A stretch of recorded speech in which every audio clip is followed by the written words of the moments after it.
Welcome everybody to our second Healthy Weight and Treating Obesity Community of Practice session. My name is Ashley. I am from the Boost team. I recognise quite a few different faces, either from the last session or from the conference as well, which is lovely to see. So I'm just going to do a very quick recap of the last session for those that weren't able to attend. And I've also got the recording available as well if people want to watch it. So I'll pop that in the chat in a moment. So we had an update from Will Smith on the Healthy Weight in Treating Obesity system work streams that are going on following LOC, and Will's going to provide us with another quick update today as well. We were joined by Sam Jorglin from Together We, who spoke about the psychological aspects of obesity. And then we did a little exercise having a discussion around what we would like from this community of practice. And I've put on the next slide here some of the outputs that came out of it. So we asked, what would you like to achieve from this community of practice?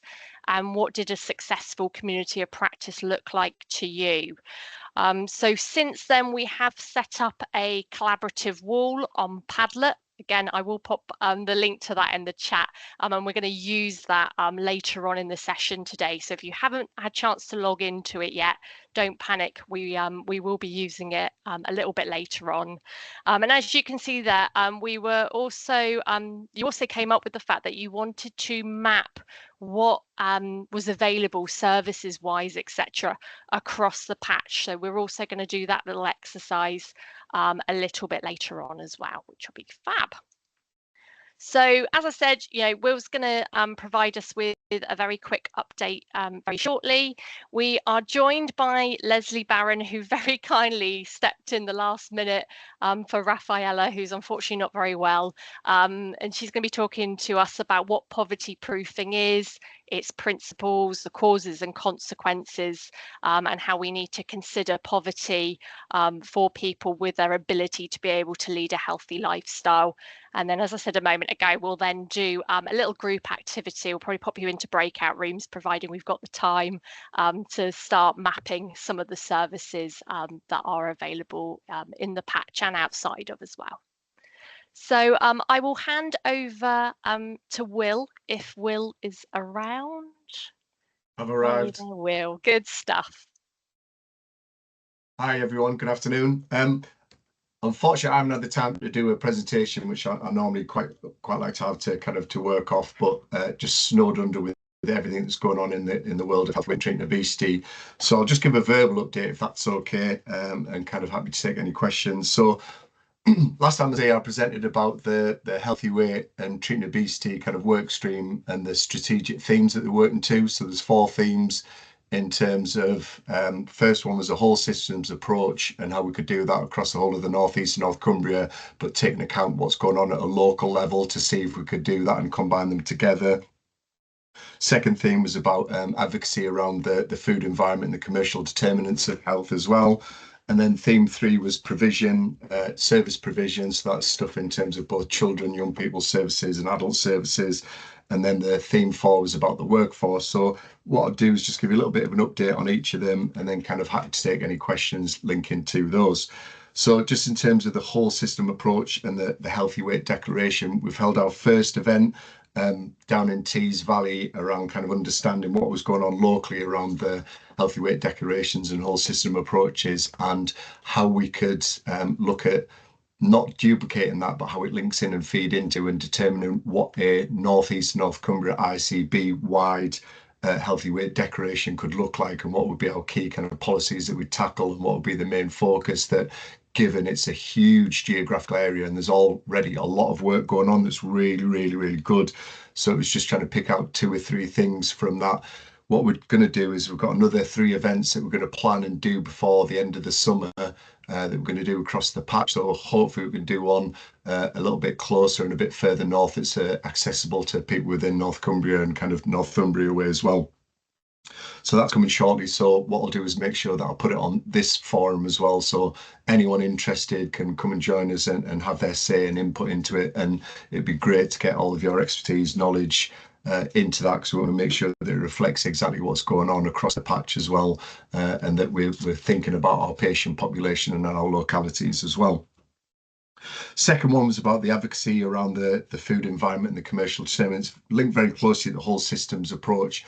That one at the moment is in development. So essentially we've got funding to commission an organisation to help us to understand in terms of what does the public's perception of kind of commercial determinants of health, what they think about the food environment, what they think about in terms of ultra processed food, in terms of buy one get one free offers, in terms of high fat and high sugar foods and high salt foods and convenience foods, and does it impact them? Are they interested in it? What would they want to know from it? What would be our kind of strategy to look at engaging with the public and bring them on our journey to help shift people's focus and thinking, but also trying to be mindful as well, is that everyone has to eat, and we have to be understanding and taking into account, there's poverty proofing, and that what we don't want to do is, we're not trying to blame people or point the finger.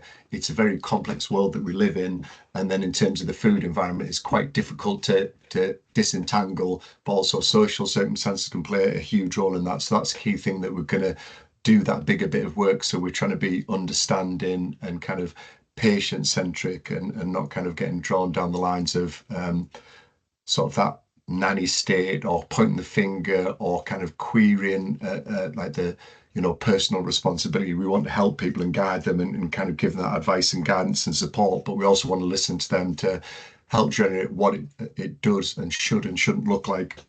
So that one is developing.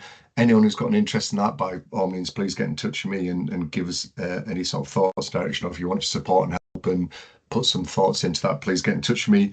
Third one, which is theme 3, which is service provision. So we've actually got maternal through to adulthood. So in terms of maternal living with obesity, we've commissioned Newcastle University to do an evaluation of the maternal obesity pathway that's currently going ahead in South Tees. Now, the difficulty was, without the evidence base, we couldn't roll that out across the patch as an example of best practice. So we commissioned Newcastle University with the experts, as you remember, Nicola, who presented at the Lock in the Lake events, that's her bag, and it's her team who are doing that work to look at that pathway, see if it's valid and can be rolled out across the patch in terms of its impact and going forwards, and the evidence that Nicola presented in terms of that it's a key point where we could look at kind of breaking that chain to support patients and families to lead healthier lifestyles and support, and kind of looking at where we can tackle and support patients living with obesity to make a difference, to become a healthier weight and lead healthier lifestyles, and in terms of the impact on mental health and physical health as well. In terms of children's services, so we have Q, which is complications of excess weight. I think we really need to look at that name in the future, but in terms of, that's a specialist weight management service for children and young people up to the age of 18. So we've got one in the north of the patch in Newcastle, and they're looking at doing outreach, kind of going into Northumbria and going across to North Cumbria as well. We secured additional funding for them for last year and into this year as well. So they have the capacity to see 100 patients. South of the patch, we have South Tees as well, who are operating kind of across the bottom side of things and sort of venturing north, and they've got capacity 100 patients. If you think back to some of the figures that I presented, it's literally on a drop in the ocean. So we're looking to do work with other areas in terms of what we can do with existing provision to kind of look at hub and spoke models and how we can do that. So working very, very, very hard on that as well. In terms of adult service provision, we're looking at continued secured funding for our current tier 3 services, and we're actually trying to get more funding to not only expand capacity, but actually to make sure we've got services in areas where they don't have services, to kind of address that inequity of service provision as well. Within that as well, that we've managed to secure funding to support the prescribing of obesity medications for liraglutide and semaglutide, and that when tirzepatide fully comes on board, it will include that as well. So it's for a small number of patients to start with, but we're looking to hopefully increase that to a significant number still won't hit in terms of the eligible population and those who are currently in services, but something's better than nothing, and it's an area to start with as well. Potentially that to be living under a rock if you've not seen it in terms of all the guidance around Mounjaro or tirzepatide. So that's been released, and the commissioning guidance came out. And what happened is because of the way that it was initially presented, they wanted to make sure that it was accessible to all the eligible population, which is about 3.4 million across the UK, which is unsustainable in terms of the kind of current climate. So what NHSE did was submit a funding variation. There's only ever been about 2 or 3 of these done, which basically allows for a phased approach of the introduction of tirzepatide. And within that, they actually put in a phased approach with quite specific and strict criteria. Now, the guidance is that typically when a NICE guidance comes out, you've got to implement it within 90 days. They actually extended that, so it's 90 days that tirzepatide should be made available from specialist weight management services, and that they had 180 days from the date it was launched, which was 23rd of December, helpfully, to implement it from primary care. Now, what they've done is released an interim commissioning guidance that highlights it's a 3-year phased approach initially, and then eventually is that it will roll on to 12 years, that the whole eligible population should be able to access it. So in year 1, the first 12 months in terms of phased approach from primary care, the cohort will be a BMI of over 40, and it has to have 4 or more of the selected comorbidities that are outlined. And I should know them off the top of my head, but I can never remember them just because I juggle that much other work. But essentially it's atherosclerotic cardiovascular disease, dyslipidemia, type 2 diabetes, diagnosed sleep apnea, and I think that's it. And there's possibly one other, and that they've got to have 4 or more of those comorbidities. We've done some initial guidance around that in terms of how many we've got eligible in our population. We've got roughly about 1,500.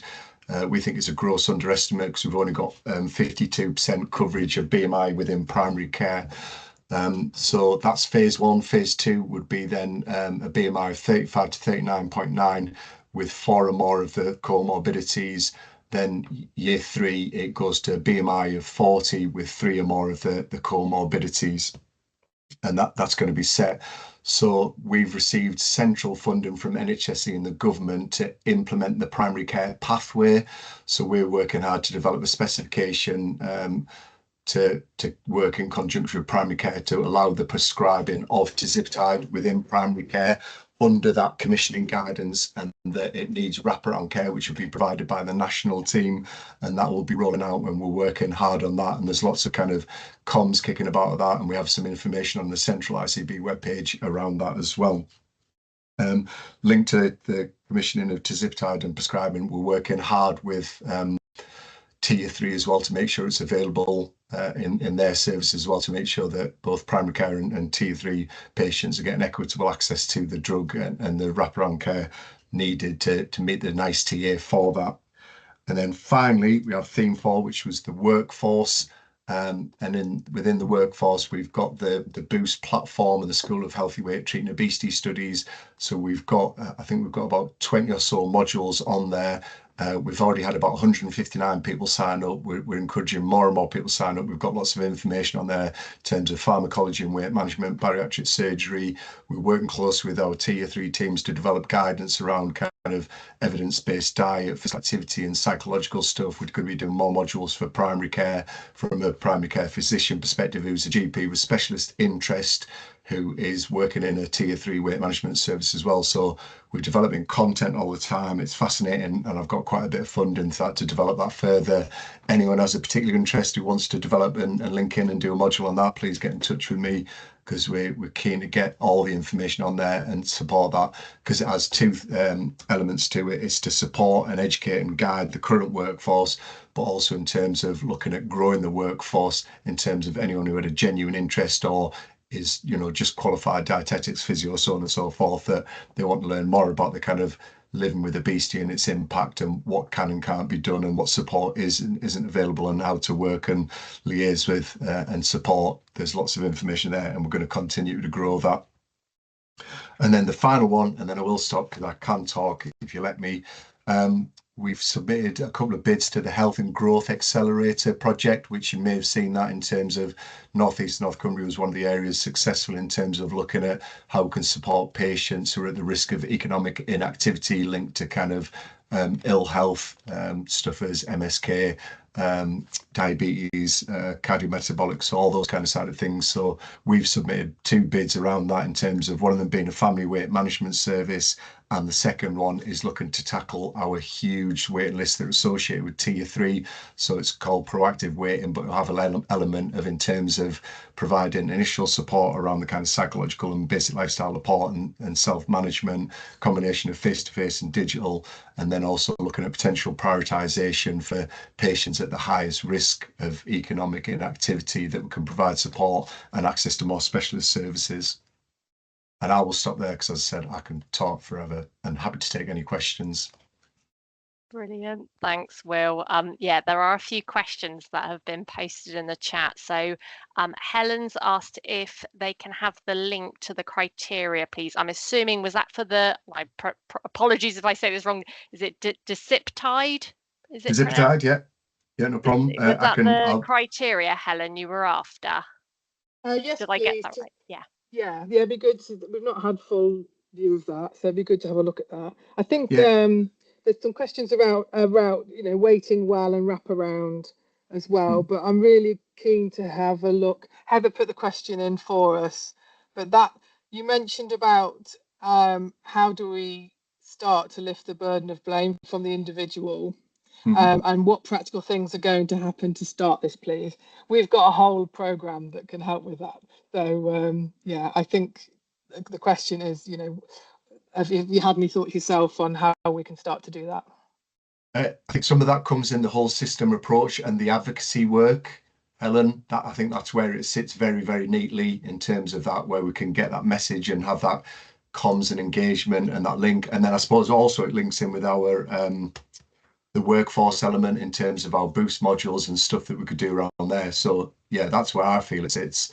In terms of about the who's eligible, it's freely available information, but I'll put the link in the chat in terms of there's the interim commissioning guidance that gives a whole overview about the funding variation, what it looks like, and who the patient cohorts are and the eligibility criteria. Super. Yeah, we've been down to London to 2 of the sandpits with Innovate UK for the obesity pathway innovation, and they really do seem to be quite keen that whatever gets created is actively destigmatizing. And VCSE Nutriv has got a lot to contribute around destigmatizing services, so the onus doesn't fall on the individual to figure out how to navigate something, and that when they do show up to their GP with a health concern, and this is particularly important for long-term conditions, management is, the GP is equipped with the knowledge to not start a weight conversation. And that diagnostic overshadowing of weight across other conditions is mentioned in NICE guidelines, and I know that the quality standards are working on making sure that that comes through quite clearly. So yeah, there's lots of things that have moved on from putting our heads down and just concentrating on solving obesity. There's a lot of work to be done around that, and we're keen to help. Perfect. Yeah, definitely. And I know we've had a conversation about this before, but it's good, and that's where it's something we can link in. Probably worthwhile catching up again soon. Yeah, lovely. Thank you. Brilliant. Will, there is one more question in the chat from Cheryl, but I'm conscious of time. Do you mind just going back to Cheryl in the chat for me in a moment? Is that all right? Yeah, no problem. And there's more coming through. So maybe have a little look on the chat box, Will. I will do. Lovely. Thank you ever so much for doing that for us and providing us with an update. That's great. I will now hand over to Lesley, who's going to be talking to us about poverty proofing. Great, thanks Ashley, and thank you Will. Wow, that all sounded amazing. There's so much going on within this network, and I feel a bit overawed actually following after Will there. So I'm going to be telling you all about poverty proofing this afternoon, and it's interesting just hearing some of the comments there. You know, I think it was Helen was talking about the stigmatizing that goes on, and the kind of the blaming of the individual, and that's something that we come across within poverty proofing. I think there's quite a lot there that sort of knits our work together. So I'm going to attempt to share my slides here. Fingers crossed everything works. If Ashley could maybe give me the thumbs up if that works. Yep. Okay. We've got it, Lesley. Fabulous. Great. Thank you. So so my name's Lesley and I am a poverty proofing coordinator in the health team at Children North East. And as Ashley said, it was meant to be my colleague Rafaela who was here today, and Rafaela is currently working with some services on this kind of work, so she's very knowledgeable about this subject, and I will just do my best to make her proud with her presentation this afternoon. Please do make use of the chat though, because it's you know, the worst thing is just to listen to me for 45 minutes talking at you, and I don't want to just do that. So please do interact, put any questions in the chat or any comments and things. You know, there might be things that come to mind from your own practice that would be useful to share. Please do, because we can all learn from things that people say. So please do make it as interactive as possible. So those of you who were at the Lock in the Lakes conference that Will mentioned will, or if you did the poverty proofing option there, you will be familiar with some of what I'm going to talk about this afternoon, but I imagine lots of you won't have heard any of this, so it's hopefully going to be helpful to you and useful and something for you to think about going away today, and you know what you can do in your own practice to maybe take on board some of these ideas. So what is poverty proofing? Well, it's been going for about 12 years at Children North East. It started in schools, but we've since moved into health services, and we've done poverty proofing across all sorts of different health services across the country. It's a kind of methodology, if you like, and we can apply that to any kind of health service.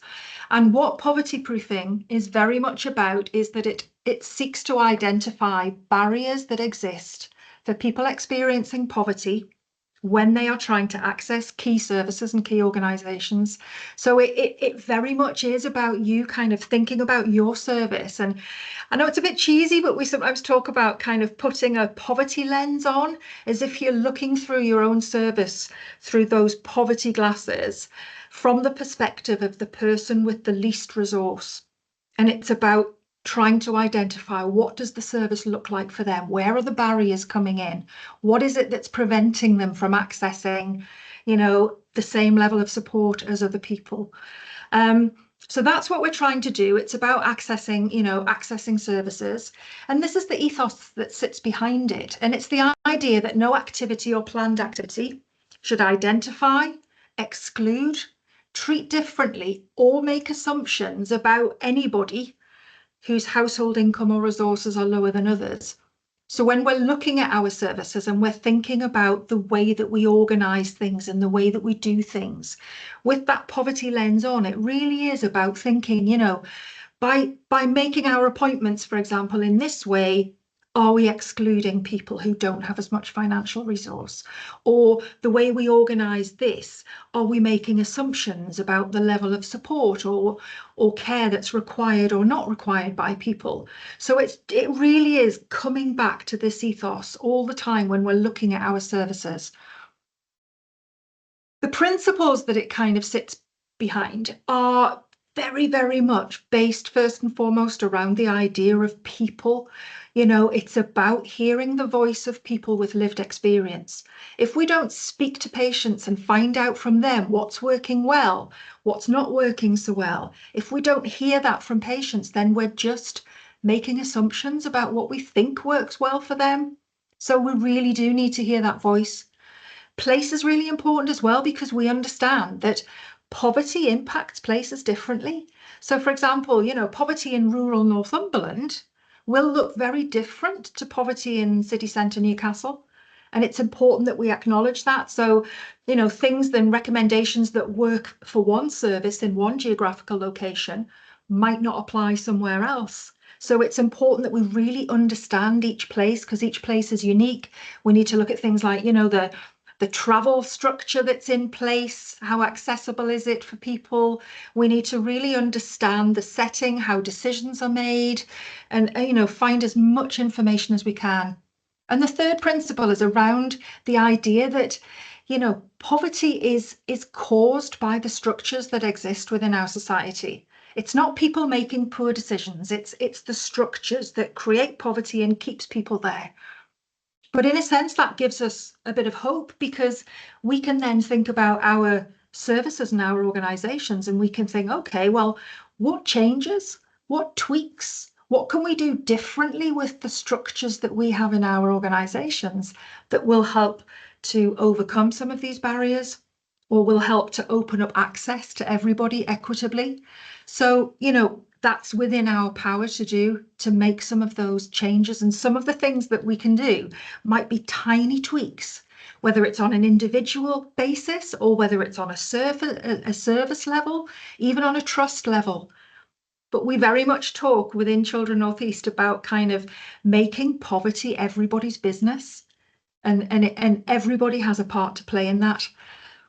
So that's the principles behind it. I'm going to whiz through some of these, because if people want to know a little bit more, or it's something that you're interested in finding out about possibly for your service, please do get in touch with us.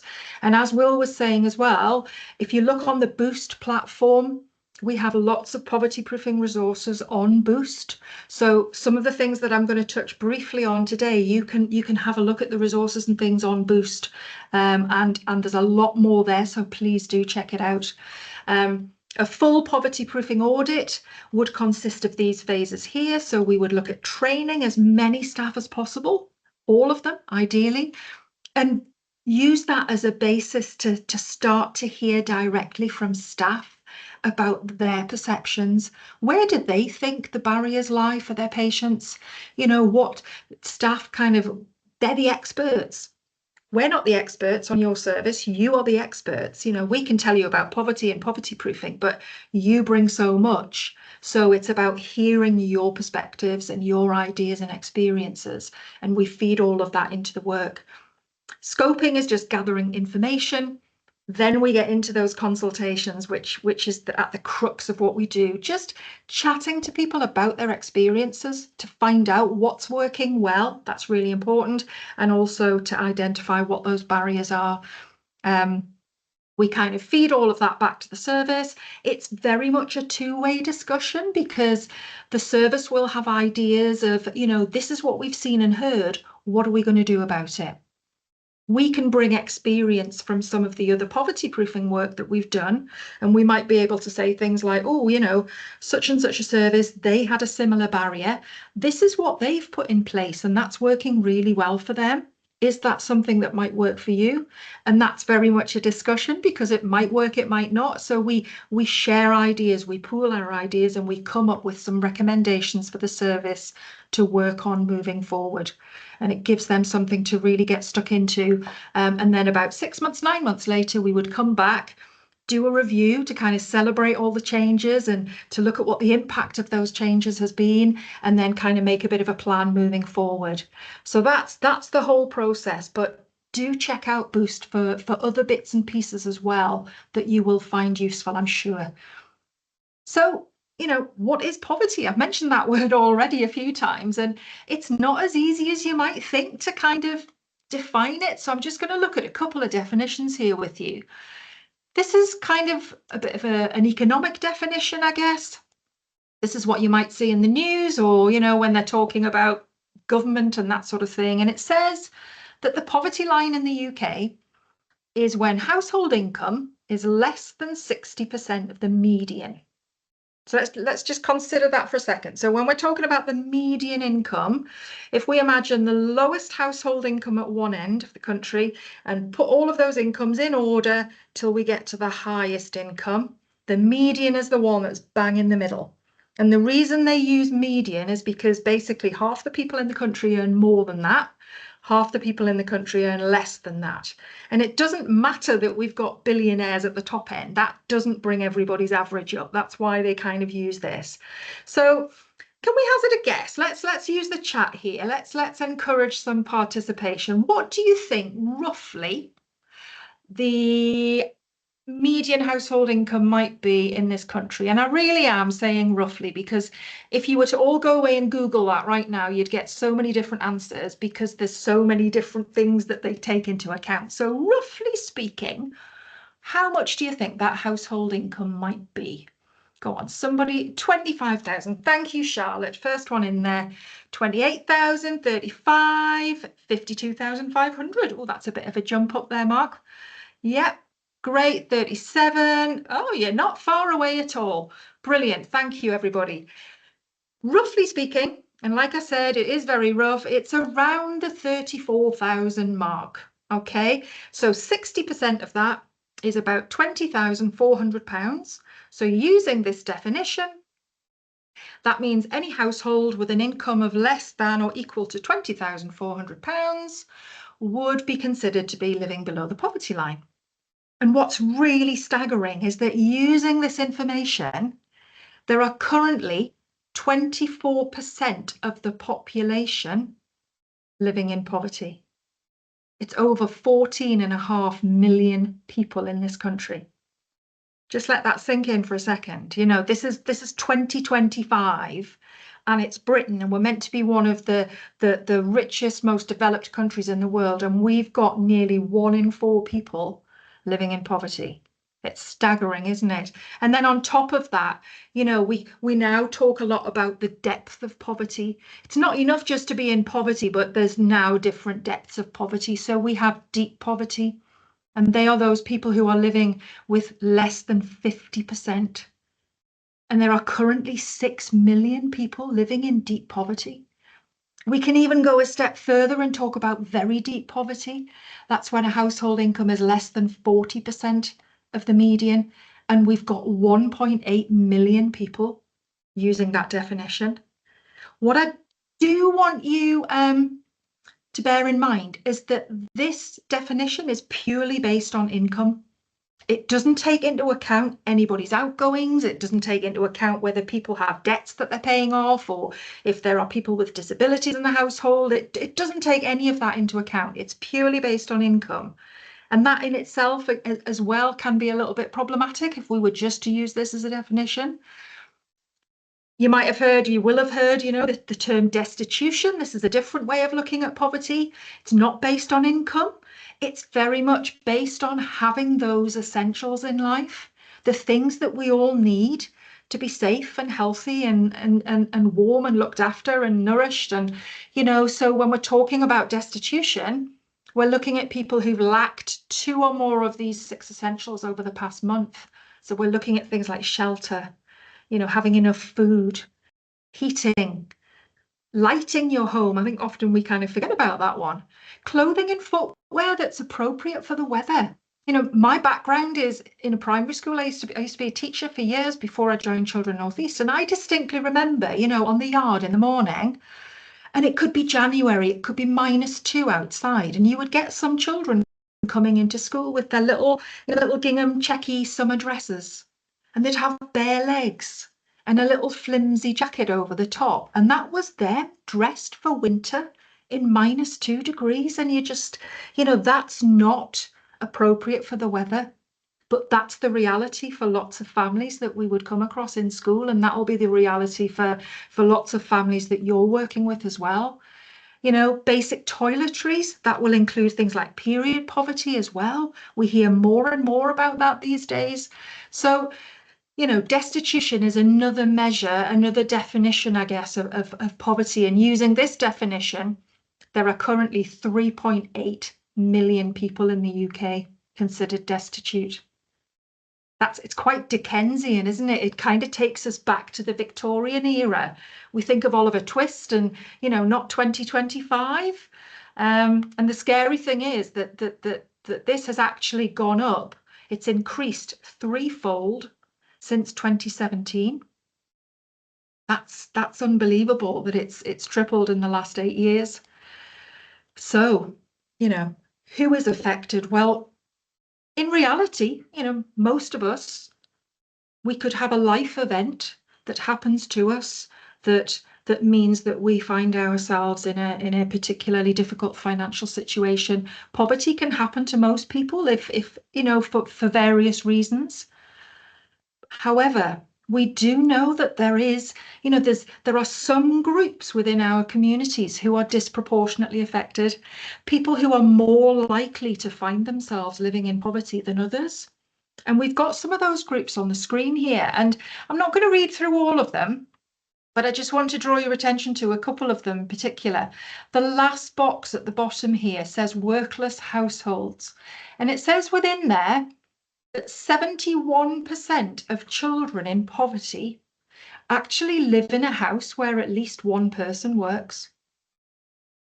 That blows my mind. I've read that so many times and I still can't quite believe it, because you know, when you think back, I think often the traditional view is of people experiencing poverty, you know, it can be very easy coming back to this blame culture again, to kind of say, well, you know, stop being lazy, try harder, get yourself up and go out and get a job. You know, that would be some people's response to that. And it's about blaming the individual. But we know poverty is not created, you know, it's not about blaming the individual, it's the structures.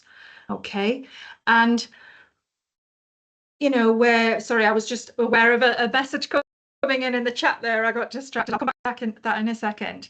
Yeah, but it's, you know, having a job these days is not a guaranteed route out of poverty. 71% of children living in a working household, and through the work that we do in different services, increasingly what we are hearing from NHS staff is that often they are struggling financially to deal with, you know, especially in the current climate, when we look at interest rates going up and food costs rising, you know, energy prices rising.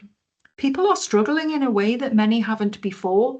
And then we look at, you know, some staff might be out and about in communities and they're having to drive around lots. They're having to pay lots of money up front for petrol that they might not actually be able to afford. So, you know, even valuable jobs like the NHS doesn't guarantee a route out of poverty. And the other box I want to just draw your attention to is this one next to it, which is about different ethnic minority groups. And looking at that, it tells us that 19% of white households are living in poverty. 19%, that's nearly a fifth. Nearly 1 in 5 people in white households. And that in itself is unacceptable. You know, that's high. But then you compare that. Look at that. 51% of Pakistani households are living in poverty. That's more than half. 53% of Bangladeshi households, 42% of Black African households in Britain are living below the poverty line. You know, I wish I knew the answers to that. I wish I could explain what the reasons for that are. But it's just a huge area that desperately needs looking into, you know. So there are people, we know that there are people who are more likely to be experiencing the effects of poverty more than others. Just to kind of, you know, prove that a little bit more, I just wanted to take your eye down to the bottom 2 bullet points here. 8% of households with an income below £10,000 a year have no cooker. So especially, you know, within your work, when you're talking about healthy eating, you're talking about things like people having the ability to cook and to, you know, buy healthy ingredients. If you haven't got a cooker, then you're very limited, aren't you? You know, that's going to be a serious difficulty for those 8% of households. 16% have no freezer. So what impact does that have? You know, we've heard through our work again, instances where families have tried to save money by turning the freezer off overnight, turning it back on again in the daytime. My goodness me, you know, that desperate times, desperate measures. So the last point here, you know, if one thing goes to show just how important it is to consider our services through that poverty lens, it's this, you know, that poverty knocks years off your life. We know that people living with obesity, their lives are often shortened as well, you know, and it does with poverty. So if you are somebody who's obese and experiencing poverty, that's like a real double whammy, isn't it? Men living in the most deprived areas can expect to live almost 10 years less than those in least deprived areas. It's quite staggering, you know, so it's so important that we consider this. Just moving on, I do apologise, I'm aware I'm kind of trying to rattle through because I know that I'm on a bit of a time here. So when we look at causes of poverty, the one takeaway that I really want you to consider today is the idea, again, it's to take away this blame culture. And when we look at the causes and you ask yourself, how much control does a person actually have over these? How many of these causes are actually within that person's circle of influence, if you like? And so many of them are not. On the whole, things happen that are beyond that person's control, and it's so difficult for that person, particularly maybe somebody who's experiencing, you know, generational poverty, to actually counter some of these causes. This list here comes from the Joseph Rowntree Foundation. If this is an area that you're interested in finding out a bit more from, I would highly recommend their website, Joseph Rowntree Foundation. So they've got some really interesting information there. But they talk about the causes of poverty, you know, unemployment, low paid, insecure jobs. As we've said, having a job is not a guaranteed route out of employment. And so many people these days have, you know, flimsy contract. So for example, you might have somebody who, you know, they can either go to work that afternoon and get paid, or they can go and attend their appointment at the specialist weight management service or whatever that, or their GP or whoever that is. And for those people, it's this real predicament, because if they attend that appointment, they literally don't get paid that afternoon. Can they afford to miss that afternoon's pay? And when you're already struggling financially, the answer is very probably no, you can't afford not to get that money. So then do you miss the appointment? So then the condition gets worse and you get further along that line, you know, and then you're firefighting because you haven't managed to get the help when you needed it way back. Low levels of skills or education, an ineffective benefit system. You know, there are benefits there that are going unclaimed, and often it's because the forms that we're expecting people to fill in, when you've got that stress of poverty to deal with, and then you're given a 60-page document to fill in to get your DLA allowance or your, you know, your PIP allowance, it's beyond the realms of possibility for lots of people because of the noise of poverty and the stresses that they're going through. We've talked about high costs going up. Wages stay still, but everything else goes up around it. Discrimination. People are discriminated against for many, many different reasons. And that can really affect a person's ability to thrive in life, to succeed, to get employment where they want it. And weak relationships. You know, you might have a family together, managing quite well. The family breaks apart. People are now separate and suddenly they're struggling financially. It happens. It's a reality for lots of families. And then those people who've suffered abuse or trauma within their lives, again, that's something that they will carry with them potentially forever to impact on their, you know, on their future life. So all of these causes of poverty here, if we could kind of whittle them down to these 7. And again, if you think about that, how many of these are within that person's control to really do anything about? In terms of consequences, you know, we do often hear it implied that poverty is due to the failings of the individual, just like you were kind of saying earlier about, you know, being overweight, being the blame of the individual, as if that's a choice that they're making. But actually, you know, we know that poverty is very complex, but we know it's about, you know, often it's about the stigma as well that comes with poverty, this bias that often is implicit, but it's there often towards people with a low socioeconomic status. And that can actually impact on clinical decision making, and it can lead to worse care and health outcomes for people. But, you know, when we think about these consequences, again, this is, I think, joining Children North East. This was the thing in a way that really opened my eyes, because, you know, poverty, you think of lack of money, but it goes so much further than that. You know, you look at what's on the screen here. Poverty permeates into every element of a person's life. There's nothing untouched by it. There's nothing unaffected by it. So, you know, again, I'm not going to go into all of these just now because time doesn't allow it. But when you just glance at those, it's everything, you know, and it's all wrapped up, and people often get caught up in this cycle of poverty. The last box there talks about the perpetuation of poverty, and it's just this kind of wheel that people can't get out of. We talk about the poverty trap sometimes, and it's very easy to see how that is the case.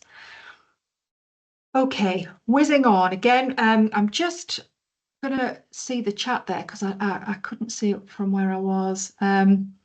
Ashley, would you be able to just keep an eye on if there's any particular questions? Would that be okay? Just to, No problem, and I'll do my best to answer them. Otherwise, even if I've got the questions, so I can answer some of them at the end if that's okay. But looking at poverty and health now. My background is not in health. I am not medical in any way, shape or form. So this bit, I will just do my best to explain this. But what's really important to remember, I think, and this is another good important takeaway for today, is that poverty actually fundamentally changes the way a person's brain works. And it kind of explains a lot. And I think it's always worth us remembering that when we're interacting with patients and trying to support patients. And the reason is that, you know, it kind of, your brain becomes overwhelmed. Actually, physically, the prefrontal cortex becomes overwhelmed by the stress of poverty. And this is created by something that we call the scarcity mindset. And that's kind of, the scarcity mindset is when you never have enough of anything. So if you imagine, you know, a person with doesn't have enough money, doesn't have enough food, doesn't have enough time, doesn't have enough, you know, thinking space, they don't have enough of anything, and that becomes all consuming.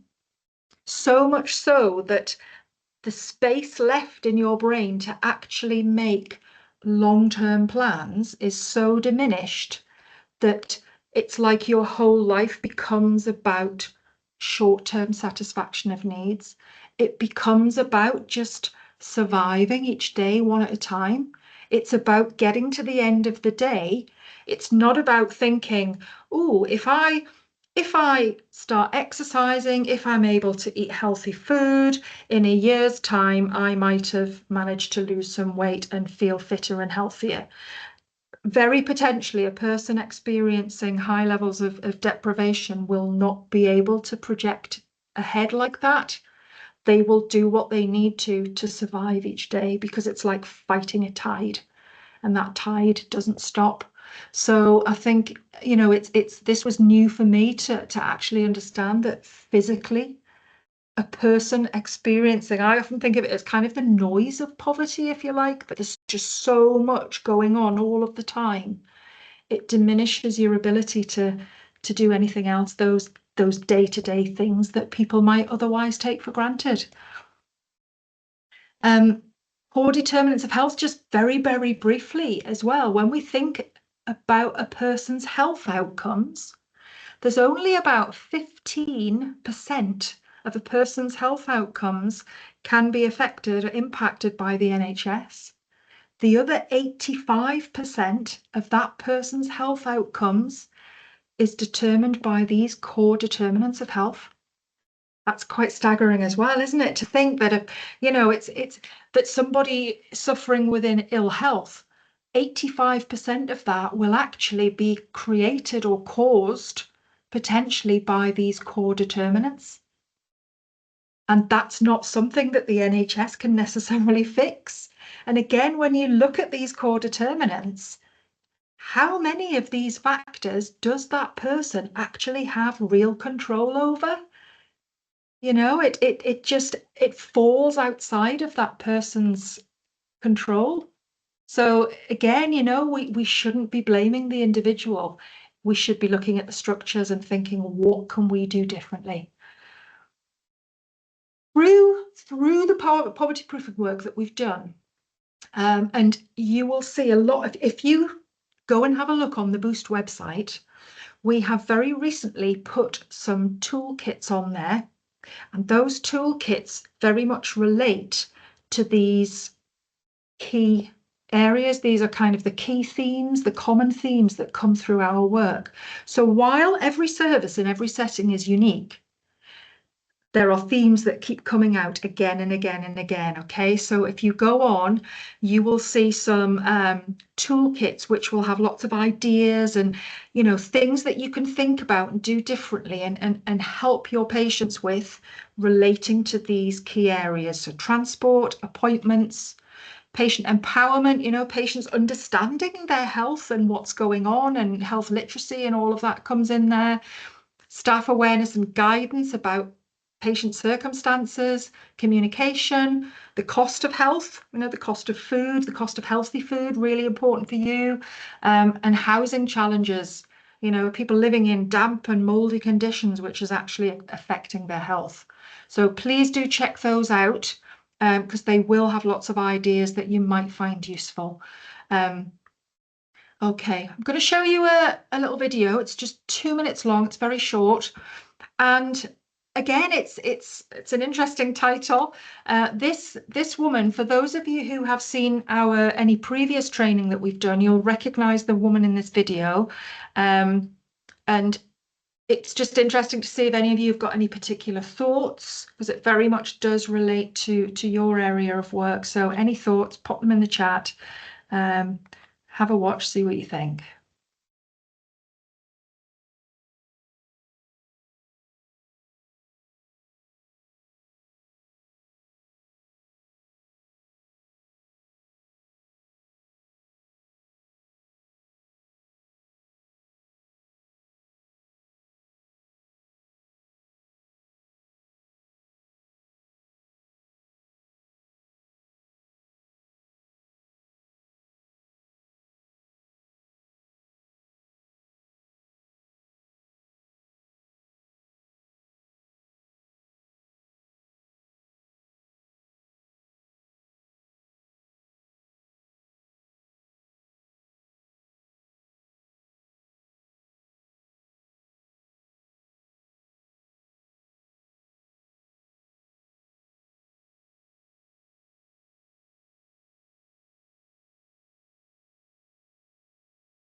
Very eye-opening.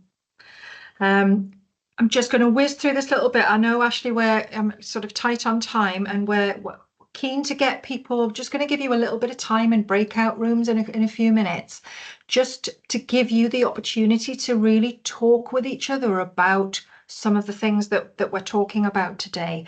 So just to kind of build up to that, you know, we've got some statistics here. You will be very, very familiar with some of these through the work that you do, you know, but just some key highlights there. Things like the gap in overweight and obesity rates between children from the least and the most affluent families in the UK is larger than any other EU country. That's, you know, why is it different in Britain to elsewhere in Europe? interesting thoughts. The number of children living in poverty in the UK has reached a record high since measurements began. You know, and you look at children are measured and weighed, aren't they, in reception and again in year 6. The National Child Measurement Programme found that 9.6% of reception age children in England, so they're 4 to 5-year-olds, were obese in 2023-24, with a further 12.4% considered overweight. And those figures are even higher for children in year 6. So very important that this is tackled. You know, almost 2/3 of adults in England are overweight or obese, and that's almost doubled since the 90s. This is actually a quote from Dr. Arut from South Tees, and he said, you know, obesity isn't a choice that patients make, and the solution isn't simply diet and exercise. You know, it's not about choice. The genes that cause obesity are found equally in high-income and low-income households, but being in a high-income household is protective. Being born into a lower-income household can double the risk of obesity and living with excess weight. By curing poverty, especially childhood poverty, we could cut the risk of obesity in half without any other intervention. So, you know, again, the importance of kind of putting on that poverty lens to look at our services, to consider what are those little tweaks, what are those changes, you know, that we can make. Claire's just asked where the figures and things come from, obesity and poverty. I will find out. I will ask Rafaela about that. The figures that we use in poverty largely come from the Joseph Rowntree Foundation. That tends to be our source that we use for that. Yeah, healthier foods more than twice as expensive per calorie than less healthy foods. And you know, in order to meet the government healthy diet recommendations, the most deprived fifth of the population would need to spend 45% of their disposable income on food. And that's just, it's unachievable, isn't it, for so many families? Okay, over to you. Ashley, how long have we got for breakout rooms here? Because we can cut that time short. Lesley, yeah. I'm thinking let's merge it. Let's merge it because I'm conscious of time and I really want to make sure that people get the most out of it, if that makes absolutely, sense. Yeah. So I've got to now think on my feet and think how we're going to do this. Do you want to read out those questions a minute for me? Right, and I'll get my bit ready. So what we'd like you to really just think about, and this hopefully will be helpful for you moving forward, you know, is to really think about your families, your patients, your service. Think about what barriers do you see facing those people who are experiencing poverty when they're trying to lead a healthy lifestyle. What are the things that get in the way of them being able to do that? And, you know, use examples from your own practice, from your own experiences. And then secondly, have you got any good practice examples of things being done to help alleviate some of those barriers? So maybe you've put certain things in place, you might have made a particular change within your service. Can you share any of those ideas with other people on the call so that gives them some ideas to take away today? So those two things. And then Ashley, do you want to add in what you would like to do? Yeah, so when you're coming up with some of these good practice examples, it'd be great for you to also have a think about, you know, the services that are available. And I know you guys said in our first session about trying to map some of those services. So what I'm going to do is I'm going to pop in the chat a link to our Padlet. Okay. And what I have popped on this Padlet is the various different areas that are within our system and also done an other box. So when you're coming up with different things that you think might be going on within our system, you know, whether it's different services that are available, it would be great if you could start to populate that Padlet. So as I said, it's split up into different locations across the system. I'm going to share my screen very quickly just so I can show you guys how to use this. Just bear with me a second. Oh, my screen has crashed, so it's not going to let me. Can you still hear me okay, Lesley? Yes. Yeah. Good stuff. Yeah, no, it's completely crashed on me. Oh, never. So let me, oh, it might have now kicked in. I think it's kicked in at last. Here we go. So select the area that you've got in mind, click on that little plus button. It will then pop up with a little box. If you type in there what it is, and then you literally just hit publish. So it's literally as simple as that. So if you start to come up with different services and things that are available locally, it'd be great if you could start populating that as well. Fabulous. So Ashley, just to clarify, because in answer to the two questions that I posed, do you want people to put those answers to those within your Padlet, or is that just going in the chat? That can just pop in the chat, I think, will be the best bet for those, Lesley. But obviously we can take that feedback as well afterwards now, because we're going to have a little bit of time anyway, so we can do that. But yes, let's just start to think about, because you guys, I'm sure, will have different services that are related to this. So it'd be great to start mapping those on the Padlet as well, which would be fab. Okay. Shall we aim to give people sort of between 15 to 20 minutes? Because I think we're going to have a little bit of time to be able to do this, which will be fab. So they can spend a good kind of 10 minutes on each question, or 7.5 minutes on each question, which will be great. So fabulous. Okay, I'm going to look to open the rooms now for everybody. And we'll pop the questions that Lesley had in the chat box as well for you all, so you'll be able to see those. Okay, so the rooms are opening now for you all.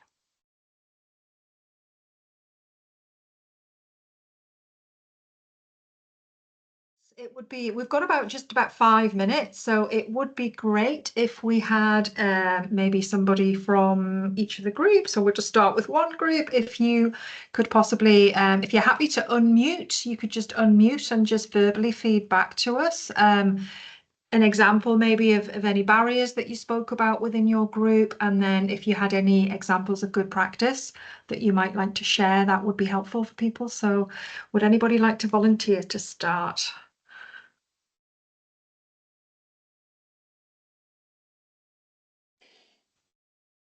I don't mind starting. Is that Leanne?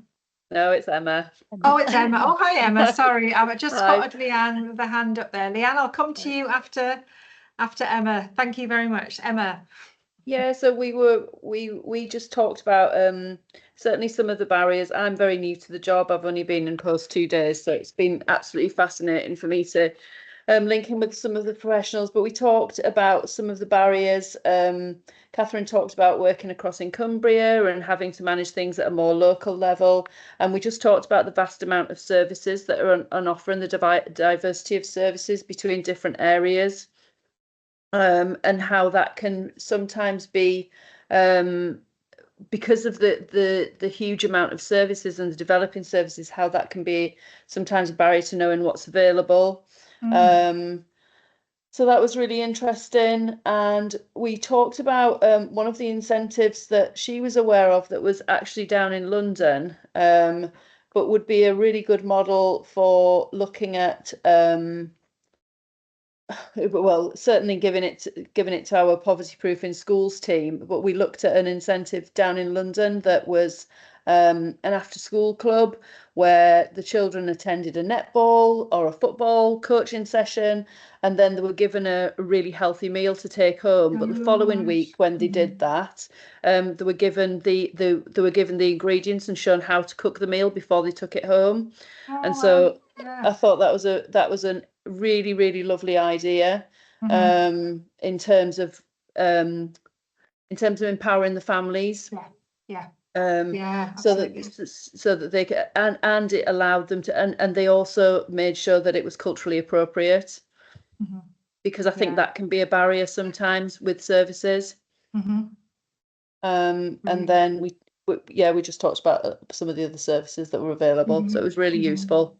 That's great, thank you. And you mentioned there about it's helpful to understand and to have knowledge of the different services available in different areas, and that brings in the Padlet, doesn't it, Ashley? Because that's what we're hoping to kind of to help populate. If people can populate the Padlet, then that's going to provide lots and lots of resources and information for people. So I know Ashley's going to be plugging that a little bit soon. Thank you, Emma, and for your group. Leanne, what would you like to say? We spent most of the time talking about the barriers that clients and patients have experienced. Poor housing conditions was mentioned, but a lot of the discussion was around non-engagement with health and care services due to embarrassment or discouragement.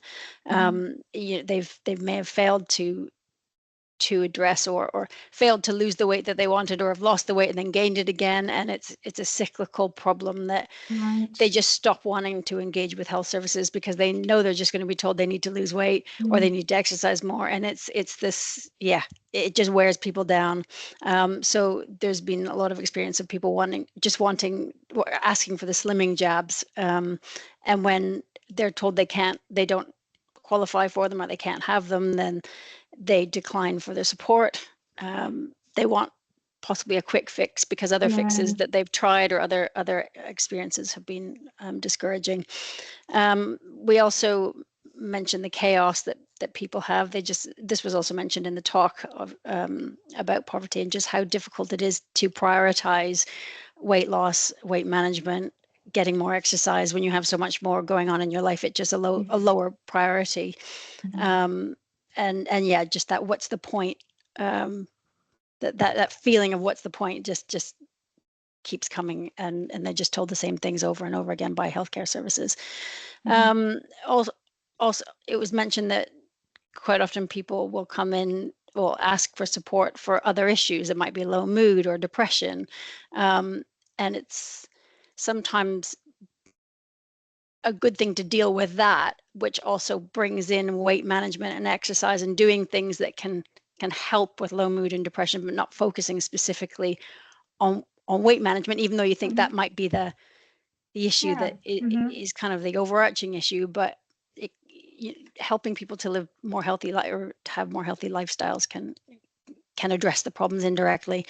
And there was an acknowledgement that people do, somebody who may be in poverty gets a great deal of, like everybody gets a feeling of satisfaction from eating nice food, and however you define that nice food, it makes us feel better. And sometimes people who have low incomes just need those things to make them feel better. So those were some of the barriers we found to losing weight or addressing overweight. On a positive note, we talked about the new NICE guidelines, which were reformed recently, where they define clinical obesity and preclinical obesity, and there was some hope that might destigmify overweight, because there was an acknowledgement that overweight does not necessarily mean you're not physically healthy in lots of other ways. And that also that weight loss cycles, the weight loss and gain, can be quite damaging in and of itself. And there was also finally one of the issues that was raised was that sometimes when pediatricians receive referrals from GPs and reports about patients, it doesn't include any contextual information about that patient's life. So it might just say this patient is overweight, but without the context. And perhaps that would be helpful to have. Now, excuse me if I've got that message wrong, but I think that was what we were just finishing on that particular point. That's a really good point. But the pediatricians are very keen to listen and understand about that whole context, but it would be nice if maybe there was a bit of background. Finally, on a really good positive note, the CNTW Mental Health Trust is developing a healthy eating on a budget, which is a great resource that talks about how people can cook healthily using little money, just with things like batch cooking and recipes that don't cost the earth. Use of freezers, using leftovers using slow cookers, air fryers, all that kind of thing. That's something that will be released soon. And then finally, Nutriri, as we know, is destigmatizing the language around weight and overweight, which is a really positive effort. Yeah. Oh, Fabulous. Thank you so much there. Thank you for that group. Yeah, that what you were just saying there, Leanne, about the developing the healthy eating on a budget, and that's going to be available soon. Is that something that would go on the Padlet again then, so people would have access to that? Maybe that's something to talk about with Ashley. Ashley, I'm going to hand back over to you now because we have about 1 minute left. Thank you so much, everybody. It's been really informative for me this afternoon as well, to hear some of that discussion. Apologies for the groups that we didn't get to hear back from, but thank you so much for giving your time this afternoon, Ashley. Brilliant. No, thank you so much, Lesley. Really do appreciate you coming along and sharing, because I learned so much from your talk there, which was brilliant. Also a thank you to Will. I think Will had to nip off, but yeah, it was great to hear the updates that the team are working on, which was fab. I am going to plug the Padlet. I can't help myself. Please, please, please share on there the different services that you guys do know about and the resources. I've seen you, Trury, have already posted on there. So thank you so much, Heather or Helen. Really do appreciate it. The more we use it, the more useful it will be, you know, for yourselves. So please, you know, desperate plea here, please fill in anything that you know, and even if you're not 100% sure, pop it on there and we can always try and do a bit more searching on Boost as well, a bit more research if we need to.